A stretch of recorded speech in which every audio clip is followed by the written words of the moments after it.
अस्सलाम वालेकुम।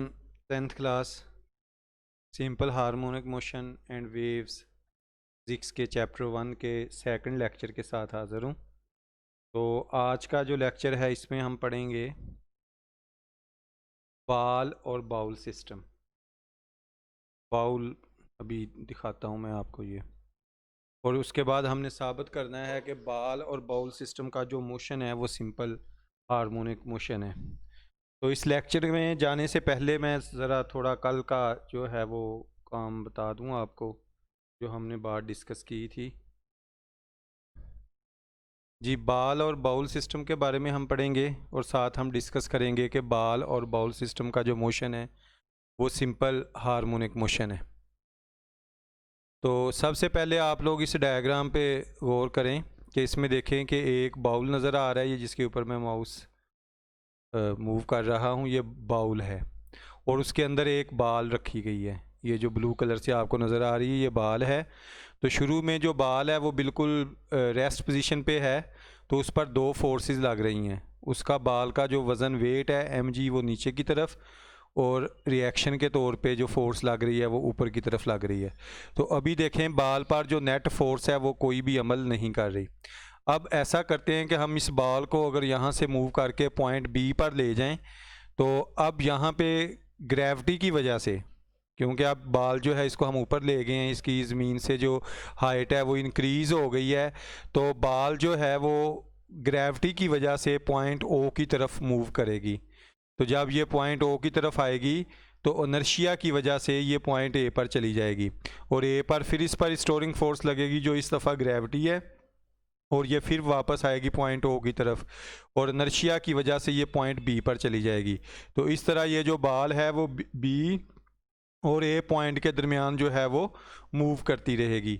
अब हम ज़रा इस मोशन को जो है थोड़ा सा एनालाइज करते हैं कि इसमें देखें कि जब बॉल जो है वो बी से ओ की तरफ आ रही है तो इसकी स्पीड बढ़ रही है, और आपको पता है कि जब स्पीड बढ़ती है तो एक्सेलरेशन जो है वो पॉजिटिव होता है, तो उसकी सिमत उसके मोशन की तरफ होती है। तो इट मीन्स कि इसमें जो एक्सेलरेशन की सिमत है वो पॉइंट ओ की तरफ है, और जब ये पॉइंट ओ से ए की तरफ बॉल जा रही है तो इसकी स्पीड कम हो रही है, तो एक्सेलरेशन नेगेटिव होगा, और नेगेटिव एक्सेलरेशन मोशन के अपोजिट होता है। तो इट मीन्स के एक्सेलरेशन की डायरेक्शन फिर किस तरफ है, पॉइंट ओ की तरफ है।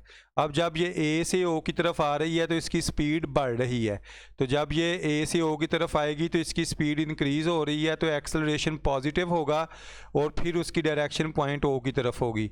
और ओ से बी की तरफ जाते हुए बॉल की स्पीड कम हो रही है, तो एक्सेलरेशन जो है वो नेगेटिव होगा, और उसकी डायरेक्शन पॉइंट ओ की तरफ होगी।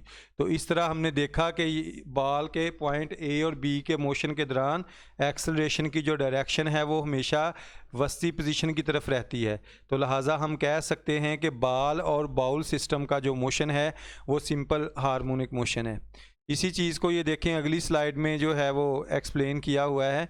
ये वही बातें हैं जो मैंने आपको बताई हैं कि जब वो बॉल नॉर्मल पोजीशन में है तो उस पर कोई फोर्स नहीं लग रही। जब हम उसको उठाकर पॉइंट ओ से बी पर ले गए तो चूंकि उसकी ज़मीन से हाइट हो गई है, तो इस वजह से उस पर ग्रेविटी लगती है, और ग्रेविटी की फ़ोर्स की वजह से वो पॉइंट ओ की तरफ आएगा, और ओ पे जो है वो इनर्शिया की वजह से वो ए पर चला जाएगा, और फिर ग्रेविटी की वजह से पॉइंट ओ पर आएगा, और ओ से फिर वो पॉइंट बी पर चला जाएगा इनर्शिया की वजह से। और इस पूरे मोशन के दौरान हमने देखा कि बी से ओ की तरफ आते हुए बॉल की स्पीड बढ़ती है, और एक्सेलरेशन पॉजिटिव है, और उसकी डायरेक्शन पॉइंट ओ की तरफ है, और ओ से ए की तरफ जाते हुए बॉल की स्पीड कम हो रही है और एक्सेलरेशन नेगेटिव होगा। इस तरह ए से ओ की तरफ आते हुए स्पीड इंक्रीज़ हो रही है, एक्सेलरेशन पॉजिटिव है, पॉइंट ओ की तरफ है।